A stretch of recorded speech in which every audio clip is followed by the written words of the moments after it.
நடிகர் ரகுவரன் அவரை பற்றி நமக்கு நல்லாவே தெரியும். அவர் ஒரு சாதாரண நடிகரே கிடையாது, ஒரு சகாப்த நடிகர். அவருடைய சொந்த ஊர் வந்து கேரள மாநிலம் பாலக்காடை சேர்ந்த கொல்லங்கோடு என்ற ஊர் தான் அவர் பிறந்த தாய்நாடு. ஆனால் அவருடைய பேச்சிலையும் நடையிலையும் உடையிலையும் அவர் ஒரு மலையாளின்னு நம்மளால் சொல்லவே முடியாது. ஒரு மொழிக்குன்னு மாறும்போது அந்த மொழிக்கு தகுந்த மாதிரி, அந்த மொழியோட கௌரவத்துக்கு தகுந்த மாதிரி தங்களை மாற்றிக்கிற அந்த ஆட்டிடியூட், அந்த இயல்பு தன்மை, இதையெல்லாம் மிஞ்சுறதுக்கு நடிகர் ரகுவரனை விட்டால் நம் தமிழ் நடிகர்களில் வேறு ஆளே இல்லைன்னு தான் சொல்லணும். ரகுவரனுக்கு மனைவியாக வாழ்ந்து காட்டினவங்க நடிகை ரோகிணி அவர்கள். இந்த அம்மாவை பொறுத்தளவுக்கும் அவங்க வந்து ஒரு சாதாரண பெண்மணியே கிடையாதுங்க. இவங்களுடைய சொந்த மாநிலம் வந்து ஆந்திர மாநிலம். சின்ன குழந்தையிலிருந்தே நடிச்சுட்டு வந்தவங்க. ஸ்ரீகிருஷ்ணனோட வேஷம் போட்டுட்டு முதல் படமே அவங்களுக்கு ஸ்ரீகிருஷ்ணனோட வேஷம் தெலுங்கு படத்தில், அதில் தான் நடிச்சுட்டு இவங்க அறிமுகமானாங்க.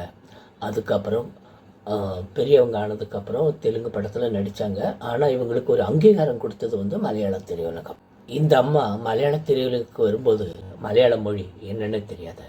ஆனால் இன்னைக்கு அந்த அம்மா கூட மலையாளம் பேசினா மலையாளிகளை தோற்று போயிடுவாங்க.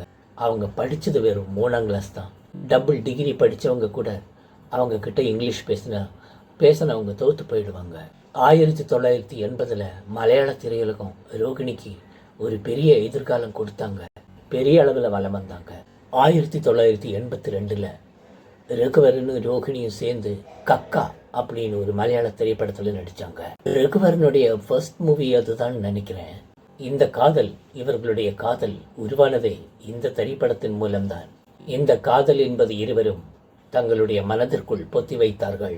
கலையுலக பயணத்தின் வேகத்தில் அதை பற்றி சிந்திக்க மனமிருந்தாலும் அதை பற்றியான செயல்பாடுகளில் இறங்க அவர்களுக்கு நேரம் கிடைக்கவில்லை.